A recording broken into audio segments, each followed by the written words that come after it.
ahara, yajna, dana, and tapaha can be chosen and regulated in sattva gun, then one is ready for the next stage, which is offering all of them to Bhagavan with the invocation of Om Tat Sat. And thus from Om Tat Sat, one will move towards transcending the gunas altogether. It is very typical that Krishna begins by talking first about ahara, or what we eat, because what we eat determines what we are. But before he begins what we eat, in Bhagavad-Geeta 17 chapter 5 and 6, he mentions, Ashastra vihitam ghoram tapyante ye tapo janah damba ahankara samyukta kama raga balanvitah karshanta sharirastam bhuta gramam achetasah mam chaivantah sharirastam tan vidya asura nishchayan. Some people perform very strict austerities that are not recommended by the Shastra, but are motivated by hypocrisy and egoism. Driven by desire and attachment, they torment and torture their body itself and displease I who lives within them as the super soul. Know these senseless people to be of demonical resolve. So, Krishna never recommends extreme austerities, and we will see in the 17th chapter what he means by tapasya. But certainly he is against extremes of austerities, especially torturing the body with inordinate fasting. In the Bhagavad-Gita, Krishna has already stated that this path is not meant for those who eat too much, it is not meant for those who eat too little. But one who is moderate in their eating, sleeping, and recreation can mitigate all suffering by following the system of yoga. A lot of this fasting has come about through the influence of Jainism and is not recommended in the Bhagavad-Gita. In fact, you will find that all of these have come from the Puranas, including Ekadashi and other fasting. There are those who say this is good for your health, but Krishna is very clear. Yuktahara viharasya yukta cheshtasya karmasu yukta swapnavabodhasya yogo bhavati dukkhaha. He says one who is moderate in their eating, sleeping, and recreation can overcome all suffering in this world by transcending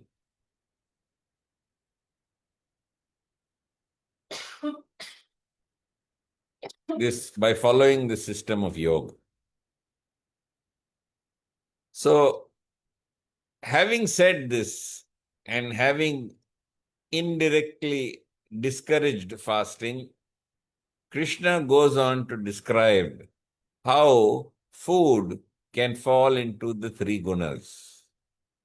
The understanding is that if you follow your diet, which is a sattvic diet, it will transform your consciousness. Yes, of course, it will be good for your health. Yes, of course, it will lead to life extension. Yes, of course, you will be fitter and more functional. But Bhagavad-Gita stresses that this will transform your consciousness. Now, this is very important because I say and I state that this is really an early manual of nutritional psychiatry. How do you change your state of mind by eating and drinking the right foods? So in chapter 17, text 7, Krishna says, Aharastva api sarvasya trividho bhavati priyah yagnastapa tatha danam tesham bhedam imam shrinuhum. Even the food that you intake, is divided by the three gunas. Similarly, your yajna, dan, and tapah. Listen, and I will tell you the distinctions of these, so that he's indirectly saying that if you follow the sattvic descriptions of food and yajna, dana, tapaha, you will move from misidentifying with Raju and Tamagun and move to at least misidentifying with Sattvagun, which will take you to the next stage, which is to transcend the gunas altogether. So here we have a very early manual of nutritional psychiatry. Ayu Satya Balarogya Sukha Priti Vivardana Rasaya Snigdha Sthira Hridaya Ahara Satvika Priya Katva Amla Lavanyatya Ushna Tikshna Ruksha Vidadhina Ahara Raj Sasyeta Yeshta Dukha Shokamaya Pradaha Yata Yamam Gata Rasam Puti Paryushitam Cha Yat Uchishtam Cha Api Cha Medhyam Bhojanam Tamasa Priyaha. Foods in the modes of goodness that increase the duration of life, purify one's existence, and give rise to strength, health, and happiness and satisfaction. Such nourishing foods are sweet, juicy, fattening, palatable. Foods that are too bitter, too sour, too salty, too pungent, too dry, and too hot are liked by people in the mode of passion. Such foods cause pain, distress, and disease. And foods that are stale, which are tasteless, which are putrid, decomposed, and unclean, is liked by people who are in the mode of ignorance or tamagun.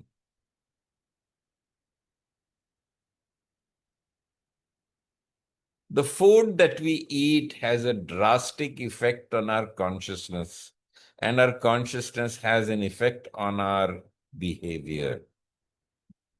Many, many years ago, maybe 30, 40 years ago, in a New York State reformatory, to see the effect of food upon the prison population, on the residents in the reformatory, they gave half of them a meat-centered diet full of junk foods and refined and processed foods. And the other half, they gave them vegetarian food. They gave this half not only vegetarian food, but foods that were fresh, foods that were typically what we would call from the Bhagavad-Gita sattvic foods. And sure enough, at the end of as little as 3 months, they saw the results and the effects. And the effects are very simple. That part of the prison population, that half of the prison population that was fed meat, junk foods, processed foods, broke the regulations of the reformatory repeatedly. Whereas those who are fed a natural, healthy diet, which we call sattvic, consisting of fruits and vegetables and greens, natural foods, healthy foods, fresh foods, they hardly broke the regulations at all. So what you eat has an effect upon your consciousness, and your consciousness has an effect on your behavior. I remember long back sharing this with a friend who was a police officer, a senior police officer. And he said, "What are you telling me? I don't need to hear all this. I have seen this in the city of Mumbai.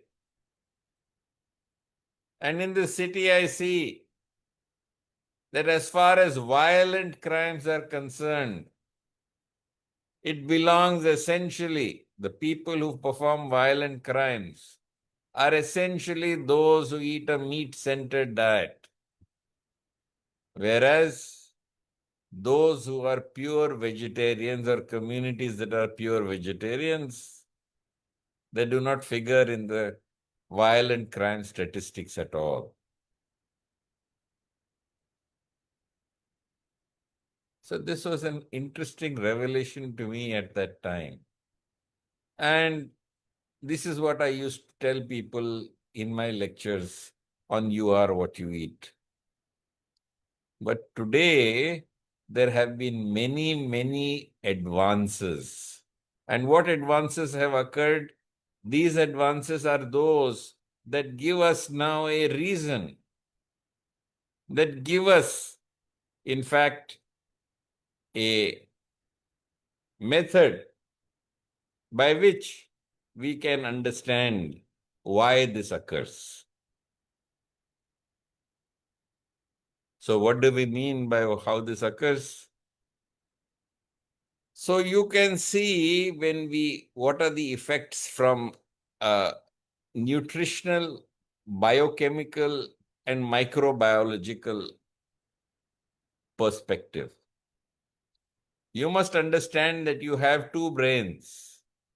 One is a brain that lies inside your head, inside your cranium, and there's another brain which lies inside your gut. This is your gut brain, from where you get your gut feel.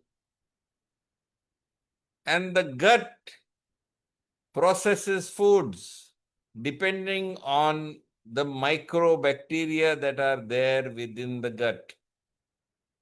And this gut flora determines neurotransmitters and various chemicals that transfer through the blood-brain barrier and affect your consciousness. To give you a perspective from the science, giving you a scientific perspective without overly confusing you, you should understand that sattvic foods are high in prebiotic fibers and polyphenols. You must have heard of probiotics.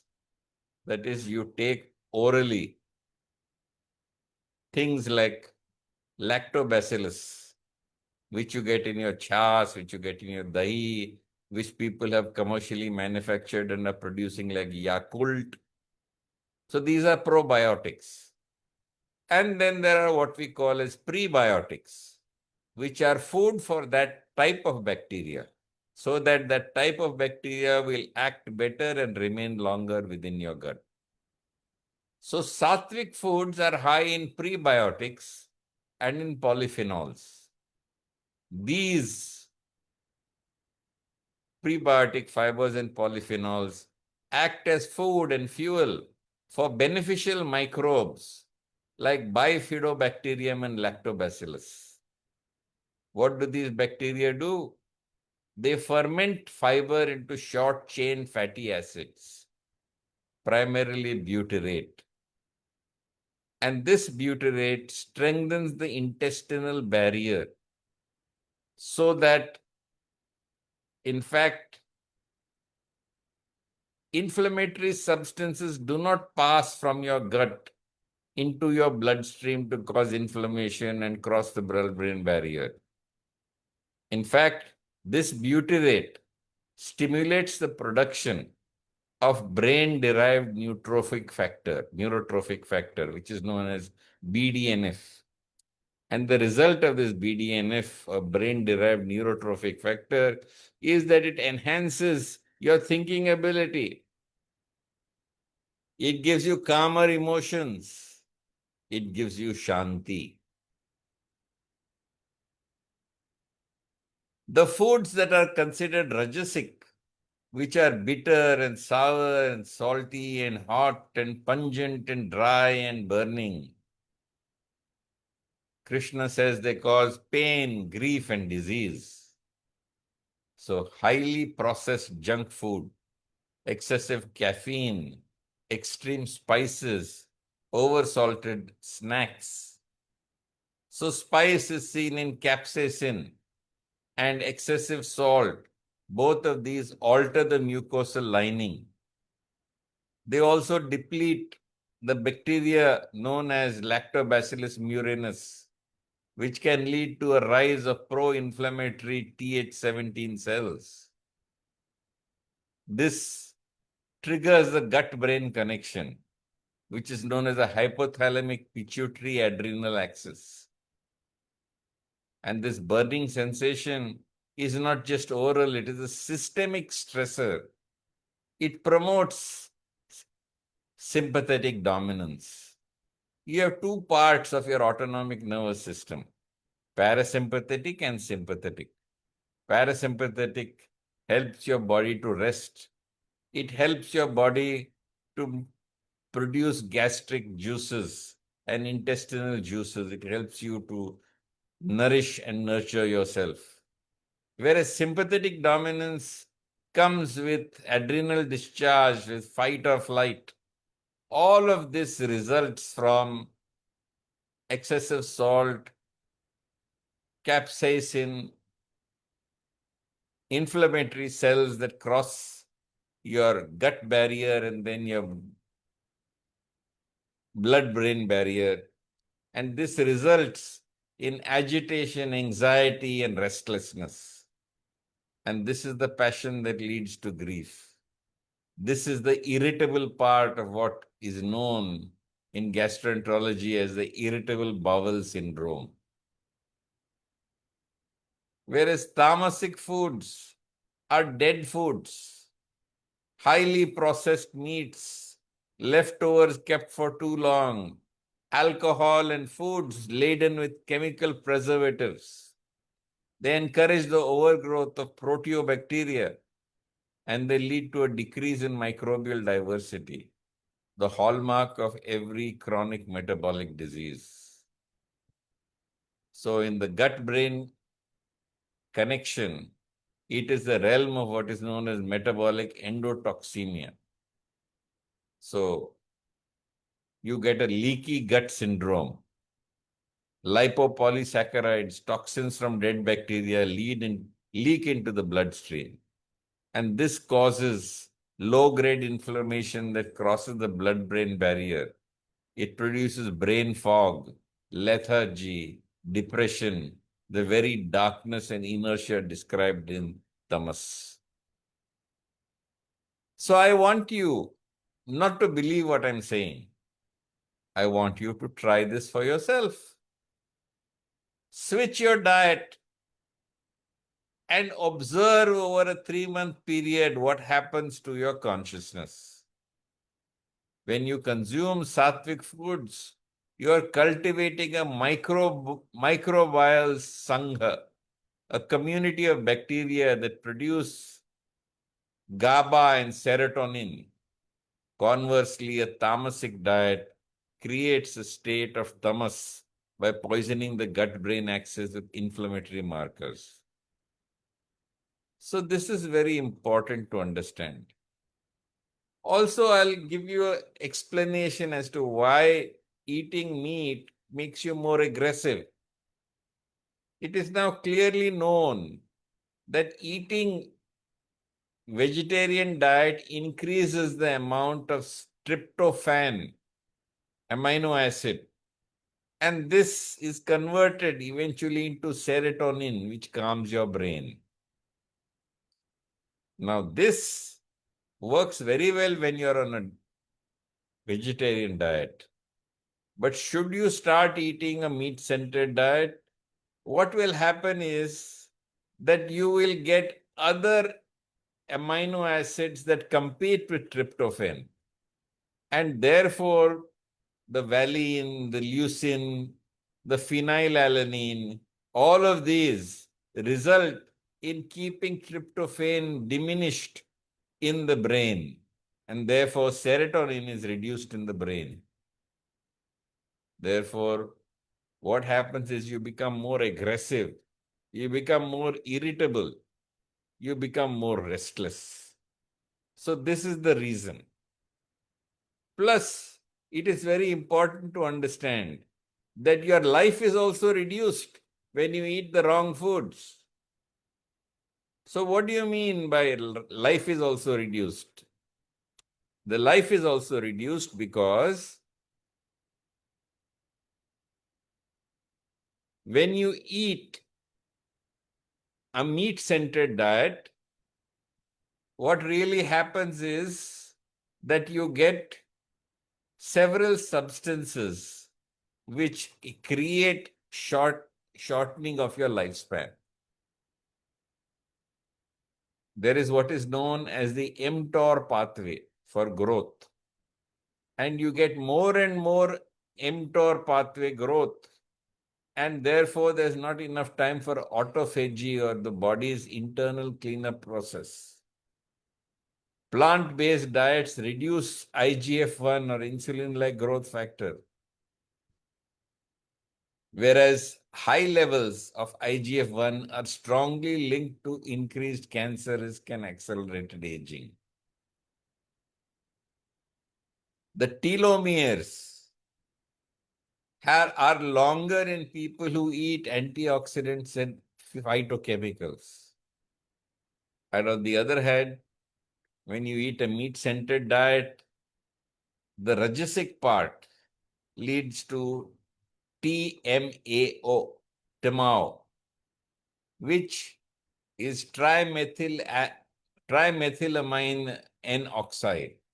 So when you consume red meats and eggs, gut bacteria, they convert carnitine and choline into TMA. And this leads to accelerated atherosclerosis and heart disease. There is new 5-GC and chronic inflammation, which is caused by new 5-GC, which is found in red meat. Also, eating red meat leads to increased incidence of intestinal cancer, large bowel cancer. When you take in heme iron overload, the heme, which is in red meat, which comes from the blood, can act as a pro-oxidant, countering the antioxidants that you eat. Similarly, in tamasic foods, it is a tamasic food because there is no fiber in meat. And because there's no fiber, there is no butyrate producing bacteria. And therefore, there is no chance of the brain-derived neurotrophic factor, which leads to calmness of mind. The gut thins, causing metabolic endotoxemia. You have advanced glycation end products, and you have what is known as the dead food syndrome. So by and large, you should know that eating tamasic and rajasic foods is bad not just for your lifespan, not just for your health, but is also harmful for your consciousness.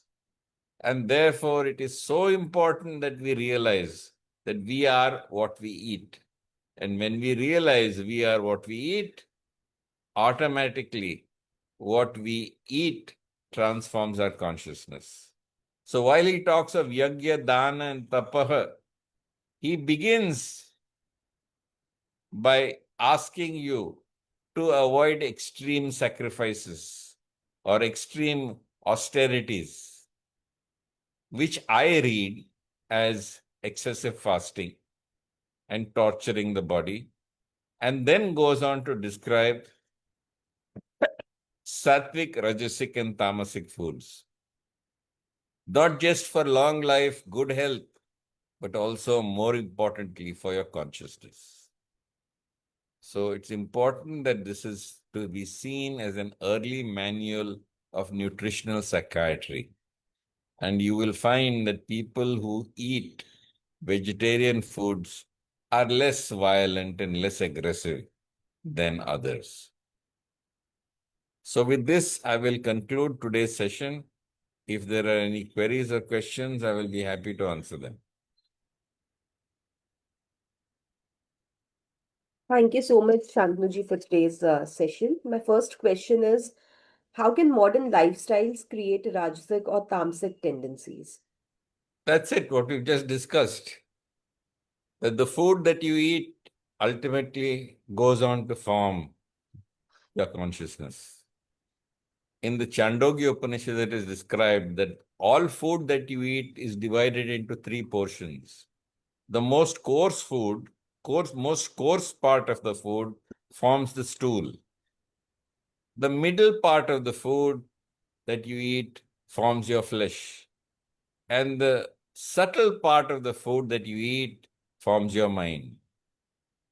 And when animals are killed, do you think they die with happiness and peace and joy? No, they go with fear and anxiety, with terror and fury and anger. And what happens? They secrete all these hormones into their bloodstream, which is soaked into the flesh that you eat. Do you imagine that this will escape all effects upon you? It's impossible. By the law of karma, as you sow, so shall you reap. You sow the wind, you will reap the whirlwind. By causing suffering and pain to other living entities, which are not destined by nature to be your diet. You look at the intestine of a cow, it is 12 times the length of the body. The tiger and meat-eating animals are 3 times the length of the body. In humans, it is 6 to 8 times the length of the body. So we are destined to be vegetarians. Our body is designed to eat vegetarian food. Therefore, when we eat food that is not designed for our body, it putrefies within our gut, causes the wrong microbes, and actually causes distress, mentally, bad health, and shortening of life. Therefore, if you are unfortunately trapped in modern lifestyles which encourage tamasic and rajasic foods, abandon them for the sake of your health, longevity of life, and peace of mind. And my next question is, what is the significance of purity, freshness, and intention in food preparation according to the Gita? Yes, the consciousness with which you prepare food has a direct effect on the food itself. There are, in fact, you might check out online that water over which one has prayed or sent emotions of love and care, the same water produces beautiful crystals. But that water which has been treated with hatred and anger and negative emotions, the same crystals from that water are actually disordered and terrible. Most of what we eat consists of water. And what is happening is that your consciousness of the person who's preparing the food directly affects the food that you eat. Therefore, Krishna in the Bhagavad-Geeta recommends that we offer this food to the Lord. Patram pushpam phalam toyam yo madbhakta prachati tadaham bhakte uparitam ashnami pratatmanaha. When you offer me a leaf, a flower, a fruit, a little bit of water with love and devotion, he says, I accept it. But even if he accepts it, he leaves it for you to take. And that food is transformed by your devotion and your love. And that transformed food, when you eat, it transforms your consciousness. Therefore, you must understand that moving from tamasic to rajasic to eventually sattvic food is one step. But the next step is transcending sattvagun altogether by offering sattvic food to God with love and devotion and consuming only prasad. Hmm. Thank you so much for today's lovely session, Shantnuji. It was wonderful and enlightening. And to all our viewers, if you liked it too, then don't forget to share this video with your loved ones. Also, stay tuned as we meet again on next Thursday at 8 a.m. for yet another session on the Bhagavad Gita. Hare Krishna. So, Hari Om, Jai Shri Krishna, Hare Krishna.